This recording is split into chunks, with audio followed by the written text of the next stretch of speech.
அனைவருக்கும் கணித வணக்கம்.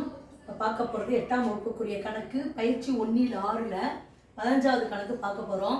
0 புள்ளி எத்தனை பூஜ்ஜியம் இருக்குன்னு பாருங்கள். 3 6 9 பூஜ்ஜியம் போட்டிருக்காங்க. 2 0 2 0 இன் அறிவியல் குறியீடு டேஸ் ஆகும் அப்படின்னு சொல்லி கொடுத்துருக்காங்க. இந்த கணக்கை பொறுத்த வரைக்கும் 0 புள்ளி எத்தனை பூஜ்ஜியம் இருக்கு? 6 9 பூஜ்ஜியம் இருக்குது. அதை நான் போட்டுக்கிறேன்.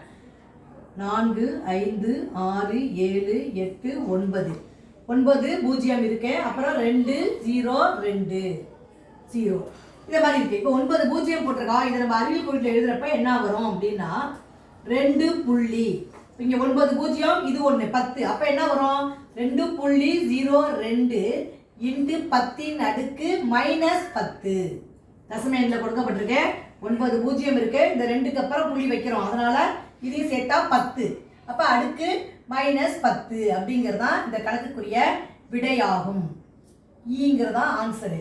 என்ன கொடுத்துருக்காங்க? என்ன வருது ஆன்சரு? 2.02 இன்ட்டு 10 -10 இதுதான் இந்த கணக்குக்குரிய விடையாகும். புரிஞ்சுங்களா?